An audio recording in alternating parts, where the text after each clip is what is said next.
예, 안녕하세요. 김용훈 노무사입니다. 오늘은 징계 시효에 대한 내용을 보겠습니다.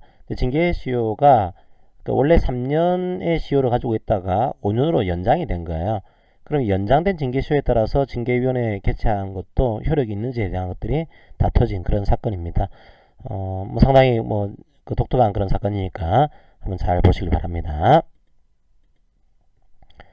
자, 이런 거죠. 이 사건을 요약을 하게 되면 이제 징계 사유가 발생한 비행위 시가 있습니다. 잘못한 행위를 한 경우와 징계 요구할 그 사이에 징계에 대한 시효 기간이 연장이 된 거예요.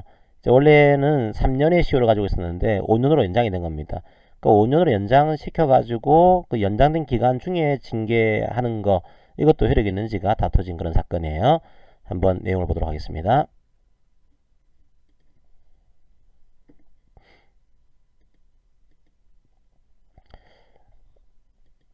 자, 어떤 근로자가 있었고요. 이 근로자가 그 비행을 했습니다. 그게 2007년도 8월 달에 징계할 만한 그런 행위를 한 거죠. 그런데 이 회사가 이 징계에 관한 규정을 두고 있습니다. 그 징계에 관한 규정을 개정을 했어요. 개정할 때 이 불리한 개정이었거든요. 불리한 개정이라서 과반수 노조가 동의를 해줬습니다. 어떻게 동의했냐면 징계 시효를 5년으로 연장을 했어요. 그러니까 종전에는 3년 안에 징계위원회 개최를 해야 되는 이런 구조였는데, 이제는 5년 안에 개최하더라도 문제가 없는 식으로 징계 시효 기간을 5년으로 개정을 한 겁니다. 자, 그럼 이 근로자가 원래 과거의 취업식에 따라서 시효를 적용받게 되면은 2007년도니까 2010년도 8월 달이 되면은 징계 시효가 완성이 될 겁니다. 그런데 이게 완성되기 전에 사규를 개정한 거죠. 그죠? 취업규칙을 개정해서 5년으로 연장한 겁니다. 그 규정에 따라서 이 근로자를 이제 5년으로 연장되게 따르게 되면은 2012년도 8월 달에 징계 시효가 완성이 되게 돼 있어요. 그 완성되기 전에 이제 2011년도 8월 달에 징계 의결을 요구해서 징계를 한 이런 케이스가 등장을 하게 됩니다. 그러면 나오는 문제가, 아니 징계 시효가 원래 이게 3년이었는데 이거 5년으로 연장하는 걸 소급 적용하는 것이 이거 안 되는 거다. 이 징계는 이게 부당 해고입니다. 이걸 다툰 그런 사건이에요. 그럼 징계 시효를 연장하는 것이 과연 효력이 있는 거냐, 가능한 거냐, 이 근로자에 대해서 소급 적용하는 것이 가능하냐, 자, 이게 다퉈진 사건입니다. 한번 판례 결론을 볼까요? 만약에 징계에 대한 사유가 발생했고요, 징계 절차를 요구했습니다. 이때 절차를 요구한 거죠. 그리고 요 사이에 취업규칙이 개정이 된 거야. 그러면 이 시기에 적용되는 취업규칙은요, 구취업규칙일까요? 신취업규칙일까요?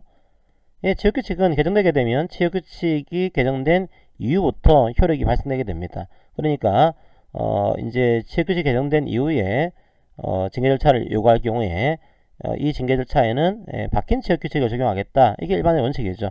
취업규칙은 바뀌게 되면 그때부터 효력을 발생하는 겁니다. 그러면 징계 절차를 요구할 그 당시에 시행되는 신취업규칙에 의해서 적용되는 것이 원칙이다. 이런 원칙을 얘기를 하고 있습니다. 자, 그런데 이 원칙을 관철하게 되면 근로자 입장에서는 상당히 중요한 기득권을 침해당할 수가 있어요. 어떤 경우일까요? 이런 경우겠죠. 징계 시효를 연장하게 되면 기본적으로 불리합니다. 근로자한테. 옛날에는 3년만 참으면 됐는데 5년으로 연장했다. 그럼 여전히 5년까지 이제 징계를 받을 가능성이 생기는 거죠. 그래서 징계 시효를 연장하게 되면 근로자한테 불리할 수가 있는 겁니다. 자, 하지만 소위 얘기하는 이게 그 부진정 소급표라고 하는 건데, 진정 소급표와는 달라요. 진정 소급표는 이미 징계 사유가 벌어진 때부터 3년이 지난 겁니다. 3년이 지난 다음에 그 다음에 징계 절차를 개정해서 시효를 5년으로 연장했다. 이 연장은 소급해서는 안 되겠죠. 왜냐하면 이미 이제 법률관계가 3년이 지남으로써 완성이 된 겁니다. 더 이상은 징계를 할 수가 없어요. 시효가 완성이 된 거죠.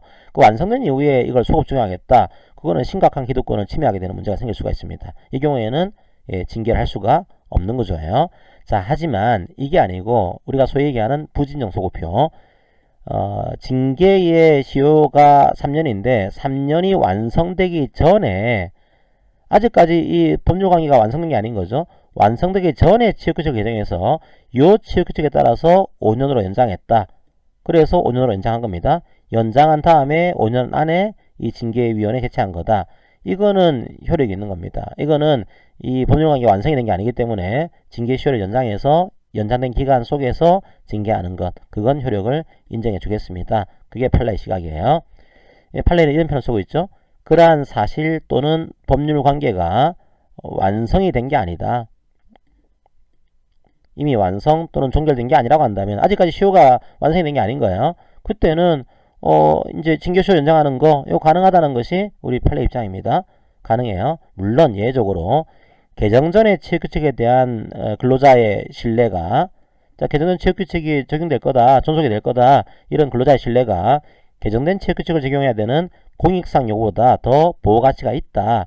자, 이 경우에는 공단이니까 이제 이런 표현을 쓰고 있는 겁니다. 자, 이런 경우에는 예외적으로 신의 측에 따라서 이 적용을 제한할 수는 있겠지만 원칙적으로는 이게 완성되기 전에 시효를 연장하는 식으로 사규를 개정하고 그 완성되기 전에 연장이 된 징계시효에 따라서 징계하는 것은 효력이 있다고 하는 것이 우리 판례의 시각입니다.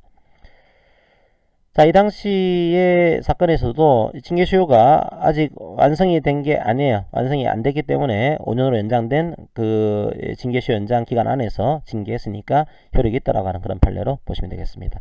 자, 오늘은 징계시효를 연장할 때 이 연장하는 것에 따라서 소급 적용한 것이 효력이 있는 거냐 이걸 다툰 사건을 봤습니다. 자, 오늘 판례는 이것으로 마무리하겠습니다. 감사합니다.